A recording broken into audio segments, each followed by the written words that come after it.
Okay? The kind of interesting thing, there were some behaviors that we induced that never showed up in the ad preference manager. For example, we had interest that we wanted to go to Miami. We were interested in Miami weather, or we wanted to look at Miami hotels. We never saw, here we saw ads on Pandora.com, even though this interest in Miami never showed up in our Google Ad Preference Manager.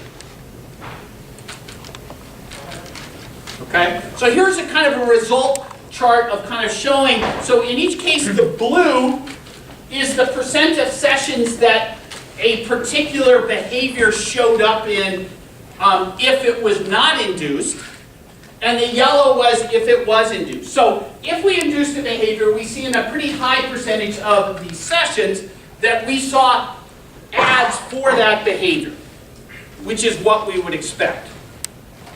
Okay? In a couple cases, one being investment, we saw lots of ads around investment, even if we didn't specifically induce that behavior. Okay? We also saw lots of ads for cars, even if we did not induce that behavior. The asterisks here indicate that those behaviors actually showed up in our Google Ad Preference Manager. A couple of them did not. When we induced Miami, it did not. When we induced an interest in cars, it did not. Okay? Not exactly sure why, but it didn't. Okay. So those were, quote, non-sensitive behaviors that we induced. We also tried to look to see what does Google do when we have more sensitive behaviors. Okay? So those were bankruptcy, depression, diabetes, gay and lesbian, pregnancy, and skin cancer. Okay? So we saw ads that were certainly not contextual in the sense that the context of the page had nothing to do with that particular content. So on the NewYorkTimes.com page, we saw ads about depression. Okay? On AccuWeather, on our weather page, we saw an ad about bankruptcy in Miami. And then we saw an ad about pregnancy on Pandora.com. Okay? So we're seeing ads. So in all three of these cases, these are ads for a sensitive topic that we induced on another site, but are showing up on this current site. Okay? Now, one of the things that's significant. So one of the things we tried to do is, again, do we see these ads show up when we induce the behavior? Do we see these ads show up when we do not induce that behavior? Okay? So, in all cases, at a much lower percentage than we saw for non-sensitive interest. Only in the case of depression do we see it significantly more, the number of percentage of sessions for depression, as opposed to when we did not induce it. Okay? And as Michael pointed out to me, there are no error bars there, and I shouldn't have used significant, because we do not have statistical significance here, okay? In the sense we weren't able to do enough sessions that we really could do some statistical significance. Question? Was there any inducement between categories, like looking up bankruptcy, interest, and depression ads? Did looking up bankruptcy increase depression ads? We assumed as not. Okay, and actually did not do that. Okay? Is it interesting that for diabetes, the non-induced ads are higher than the induced ads? I would say they're both low. I mean, I would be, again, we don't have statistical significance here. We're trying to get a sense of what's going on. The fact that on one hand, originally when we saw that things were showing up when we induced them was interesting, but then it was, we also need to look, do these things show up if we don't induce them? Okay? And by the way, Google says they do not serve behavioral advertising for sensitive topics. Okay? So we could say, so at the minimum, I'll make this kind of summary point, Google is serving non-contextual ads for sensitive topics. And if I would have one of these sensitive topics, I could be viewed that I'm being targeted based upon that sensitive topic.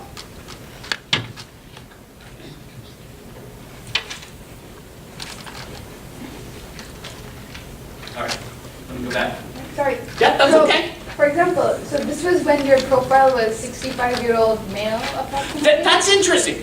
So the fact that our profile said we were a 65-year-old male, we never tried to induce an age or a gender. So what Google thought we were is something we actually didn't pay attention to, because I didn't know how to induce well, we could probably try to induce an age by, we could go to AARP or something like that. But we did not try to induce an age or a gender. I guess I'm thinking, like, had your profile said 30-year-old female, would the induced versus non-induced for pregnancy have been much higher? That's an interesting point. Okay.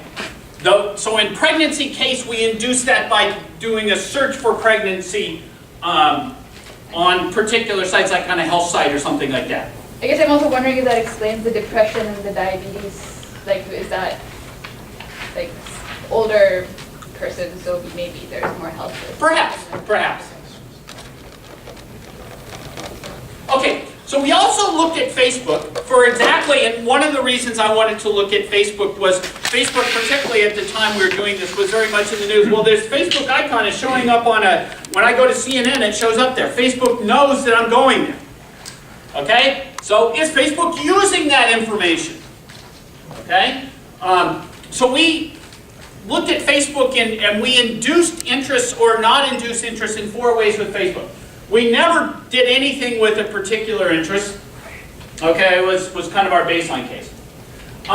One, we visited a site that might induce an interest. We would go to a gay life site that had a Facebook icon on it, but we never clicked on that icon. That was number 2 then. Okay, so Facebook's got an interest there, but we didn't explicitly, as a user, do anything. Third, we went to such a site and we clicked on the Facebook like button, indicating that we have an interest there. Or, we didn't actually visit any sites, but on our Facebook account we expressed that we had a particular interest. Okay? So 4 different ways in which we induced or did not induce a behavior.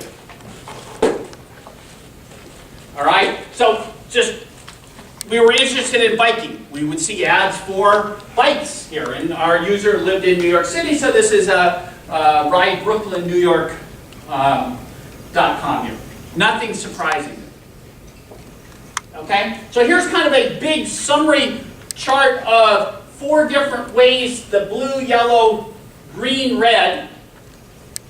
Okay? And just to give you a sense, the yellow line there was the one, the example I gave. We went to a first-party site, it had a Facebook like button on it, but we did not click it. Okay? Basically, overall, the yellows did not show up in any high numbers. So when you did not click on the icon, were you logged in into Facebook or not?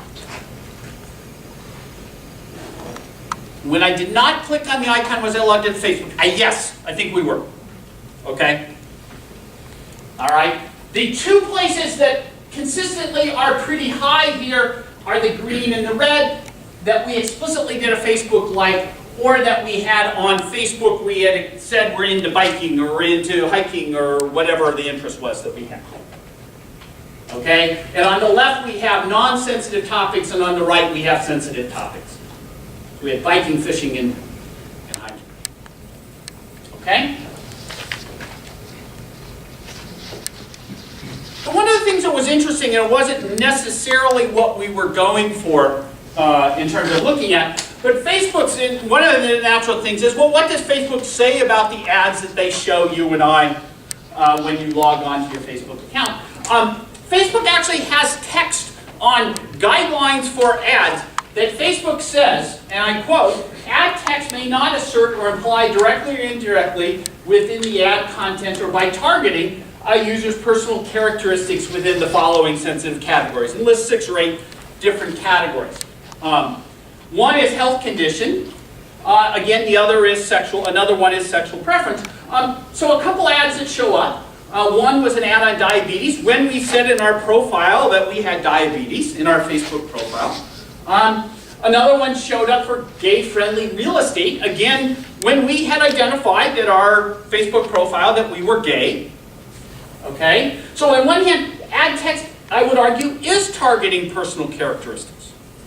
Okay? I'm not surprised by these ads. We had induced those interests. We had indicated we were interested there. Yet, by what I can see, Facebook is violating their own verbiage. I was actually very curious about these slides I put together a while ago. I was wondering whether this had changed. And I even checked this because I know Facebook has changed their some of their privacy policies and stuff like this.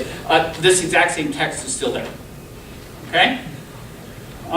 They also have kind of some very specific guidelines that say that ads cannot assert personal characteristics by asking if a user has a condition or encouraging the user to join others with this characteristic. So the one on the left, are you 32, says if you click on that, seems to be saying that you're 32. Join others who are gay men, or do you have diabetes? Those actually violate their language of how to do that. I actually got a message back from Facebook. It's very odd that these companies actually go ahead and respond to you. They actually conceded that these ads violate their context, and they told me that they have people that check these, and these just got through. Well, if you look at the language, it says may not. It doesn't say does not. It just says may not, which means might not. I didn't know we had a lawyer. It would be shall. Supreme word. Within the ad, may not assert. Yeah.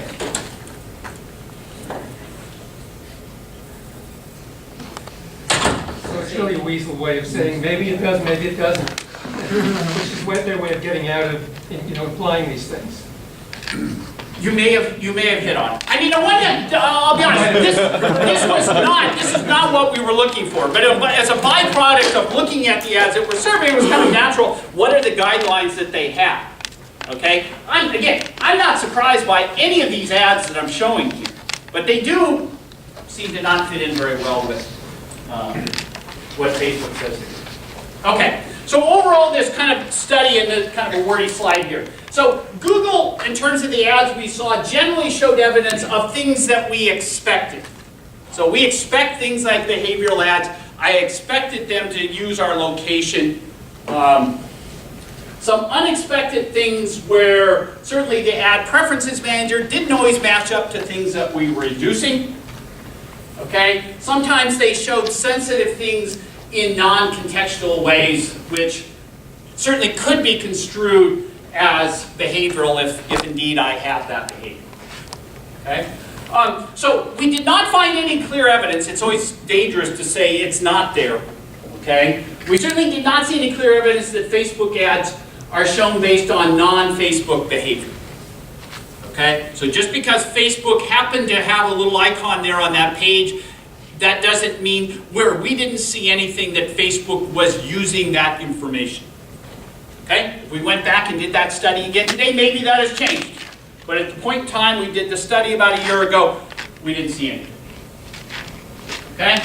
How they deal with sensitive interests is a little bit different.